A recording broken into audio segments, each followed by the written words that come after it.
Assalamualaikum warahmatullahi wabarakatuh. Innal hamdalillah nahmaduhu wa nasta'inuhu wa nastaghfiruh wa na'udzu billahi min shururi anfusina wa min sayyiati a'malina.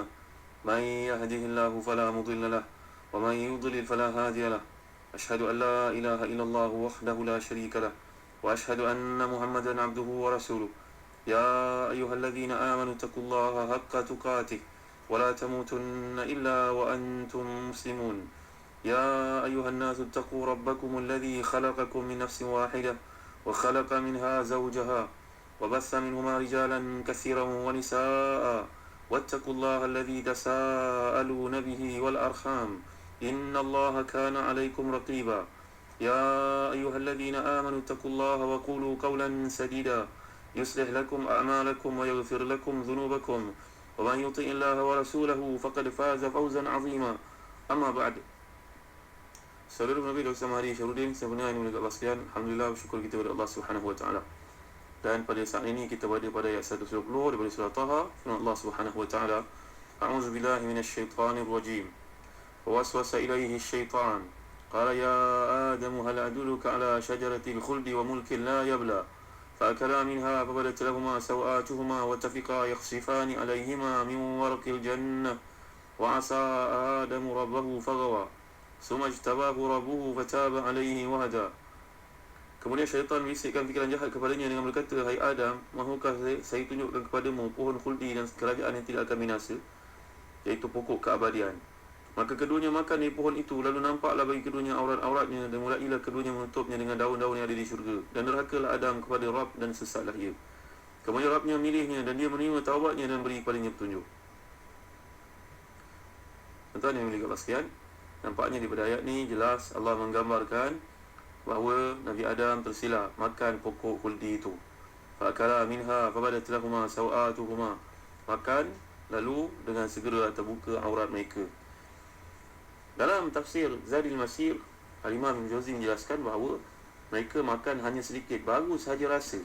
Kerana dulu kita dah bincangkan dalam surah A'raf bila Allah gambarkan falamma dhaqash syajara, falamma dhaqash syajara, sebaik saja mereka merasai pohon tersebut. Nampak penggunaan Quran di sini?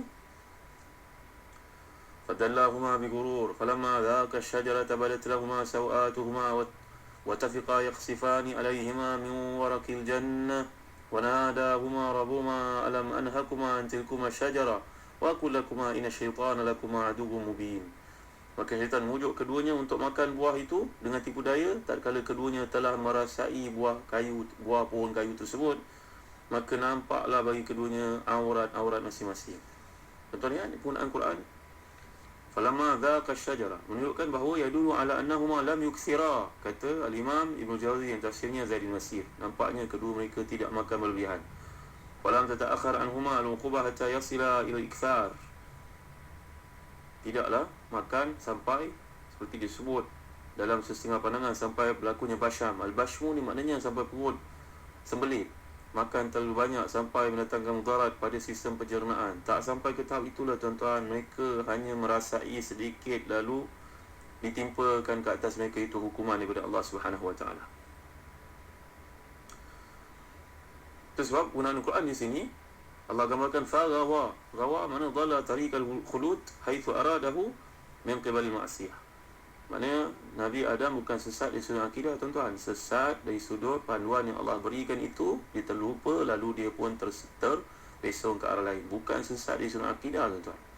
Kena faham, penggunaan perkataan ghawa dalam Quran ni pun bukan merujuk kepada sesat semestinya sesat dari sudut akidah yang melayakkan dalam hukuman neraka di akhirat. Tidak. Dalam pandangan lain kata Imam Ibn Jauzi, bermakna fasada alaihi aishuhu, maka hidupnya menjadi rosak. Dhalla bermakna fasad, maka hidup dia pun rosak kerana telah memilih jalan keingkaran terhadap perintah Allah SWT. Bukan artinya sesat akidah tuan-tuan ya. Kena faham betul-betul. Nanti ramai orang suka buat tuhmahan dan fitnah. Orang cakap lain-lain dijelaskan ni. Tuan-tuan yang berhati dan dikasihi sekalian, inilah dia yang dimaksudkan oleh ayat Allah Subhanahu Wa Taala. Jadi Nabi Adam tidak mengikuti panduan Allah bukan bererti sesat, tinggalkan syariat, tidak. Ini hanya dalam bentuk bimbingan yang gagal diikuti sepenuhnya. Padahal lama dah seruntul Nabi Adam duduk di syurga, tak pula mendekati pokok tersebut. Dan tersilapnya Nabi Adam di sini sebelum pelantikan menjadi Nabi. Jadi sebelum pelantikan menjadi Nabi, ini kata para ulama akidah, kesilapan tersebut bukanlah dosa kerana belum ada lagi ketetapan syariat. Ia terjadi sebelum Nabi Adam diangkat menjadi Nabi. Jadi barang siapa yang berbuat dosa sekali, maka tidaklah dikatakan dia seorang pendosa dan seorang yang melakukan kesesatan. Itu sebab penggunaan kataan Allah di sini sungguh dakik. Allah menggunakan kata fagawa. Fagawa maknanya dia telah tersesat. Tersesat dia mengikut panduan, bimbingan, kehendak aku. Allah tidak gunakan di sini fagawin. Kalau kita belajar bahasa Arab, yang antara fi'il dengan isim fa'il, dua benda yang berbeza, tuan-tuan. Bukan digunakan di sini ghawin. Isim fa'il daripada gawa. Ghawin maknanya sesat betul. Itu sebab kita tak boleh mengatakan Nabi Adam asin. Asin maknanya sifat melakukan maksiat itu mendarah daging, sebati dalam dirinya. Macamlah kita kata dalam bahasa Arab, fulan itu menjahit bajunya yang koyak. Menjahit adalah perbuatan, kata kerja. Telah menjahit kata kerja lah. Tapi kalau kita sebut fulan merupakan penjahit, makna profession ni, tuan-tuan. Jadi sebab penggunaan Quran di sini fagawa, tidak digunakan faghawin. Nabi Adam telah menjadi seorang yang sebati padanya sifat sesat. Tidak, Allah tidak gunakan begitu. Itu sebab kita tidak boleh mengatakan Nabi Adam melakukan maksiat, pelaku maksiat, tersesat. Bukan begitu maksudnya. Tapi dia tersilap di situ. Dia bukanlah satu kata kerja yang bersifat berkekalan, berlaku ke atas seorang yang akhirnya Allah pilih menjadi Nabi. Tidak mungkin seperti itu, tuan-tuan yang dimuliakan Allah sekalian. Faham apa yang dimaksudkan di sini? Jadi itulah yang dikehendaki oleh Allah Subhanahu wa taala. Fa akra minha fadat lahumā sawātuhumā wa tafiqā yakhsifāni 'alayhimā min waraqil jannah. Wa 'asā Ādamu rabbahu faghawā. Syaitan mengikat dan memujuk Nabi Adam dan Nabi Ibrahim waqasamahuma bi ghurur. Syaitan telah pun bersumpah untuk mengatakan dia berada di pihak benar. Aku sumpah dengan nama Allah bahawasanya kalau kau makan buah pokok khuldi ini, kau akan kekal, wahai Adam, dengan isterimu, dan kau dapat kerajaan yang tidak akan terhapus sama sekali. Manusia ada sifat seperti itu, tuan-tuan. Dia hendak supaya nikmat itu berkekalan. Itu sebab kita diajar dalam hadis Nabi SAW agar mengamalkan doa, Allahumma inni as'aluka imanan la yartad wa na'iman la yanfad wa murafaqata nabiyyina Muhammadin sallallahu alaihi wasallam fi a'la jannatil khuld. Allahumma inni as'aluka imanan la yartad wa na'iman la yanfad wa murafaqata nabiyyina Muhammadin sallallahu alaihi wasallam fi a'la jannatil khuld. Maksudnya apa, tuan-tuan? Ya Allah, aku mohon padamu iman yang tidak murtad, nikmat yang tidak putus-putus. Aku mohon dapat menemani Rasulullah SAW dalam syurga yang kekal. Jangan nikmat putus, tuan-tuan, dalam hidup kita. Sedang menikmatinya, tiba-tiba ditarik Allah SWT. Lagi satu doa yang sangat penting, Rabbana la tu'akhidna in nasina wa akhtana, Rabbana wa la tahmil alaina isran kama hamaltahu 'alal ladzina min qablina, Rabbana wa la tuhammilna ma la taqata lana bih, wa'fu 'anna waghfir lana warhamna anta maulana fansurna 'alal qawmil kafirin. Ini ayat penghabisan daripada surah Al-Baqarah. Para sahabat merasa begitu berat tanggungjawab dalam Islam ini, sehingga Allah turunkan ayat tersebut. Mohon kepada Allah, tuan-tuan, dalam kehidupan ini jangan ditimpakan ujian-ujian yang berat sampai tersungkur kita dibuatnya, tuan-tuan. Amalkanlah doa ini. InsyaAllah saya akan publishkan dalam Facebook Ustaz Zahzan Muhammad. Amalkanlah doa ini, tuan-tuan. Mudah-mudahan menjadi ijazah untuk kita amalkan setiap hari kehidupan kita dalam doa yang kita panjat kepada Allah SWT. Dia sudah bahasa Arab. Perkataan was-was, fawaswasa, dulu kita dah bincangkan dalam tafsir juz amma melibatkan surah An-Nas. Was-was ni dia ambil perkataan waswasah. Itu yang boleh kita perhatikan dalam kamus-kamus. Contohnya kamus Al-Farid, kamus Al-Aziz. Maksud was-was, dia perkataan waswasah, yang pada peringkat awalnya berarti suara yang sangat halus. Tahu tak gelang kaki yang dipakai oleh anak-anak tu? Jangan orang perempuan pakai gelang kaki pergi office, nanti dengar menarik sangat bunyinya. Nanti kita bincangkan ayat-ayat berkaitan dengan aurat orang perempuan, tuan-tuan, dengan izin Allah SWT. Ini maksudnya kat rumah lah, pakai gelang kaki, bunyinya halus, bunyinya bunyi gerincing, apa dipanggil ni, perkataan bahasa Melayu ni. Waswasah ni adalah bunyi emas yang dipakai di kaki itu sebagai contohnya. Dia sangat berpotensi untuk menggoda, menggiurkan manusia. Menarik sangat bunyinya, cantik kalau isteri kita pakai, tuan-tuan. Kemudian makna ni berkembang menjadi bisikan-bisikan yang biasa digunakan untuk tujuan negatif. Ini kerana satu yang dibisikkan adalah satu yang disembunyikan, sedangkan biasanya yang disembunyikan adalah satu benda yang tidak baik, yang buruk. Dari sini waswasah difahami yang berarti kata bisikan negatif syaitan. Syaitan pelaku bisikan tersebut. Memanglah kita tak tahu bagaimana bentuk dia berbisik, tapi paling tidak akibat dari bisikan syaitan itu dirasakan dan dilihat dalam kehidupan yang nyata.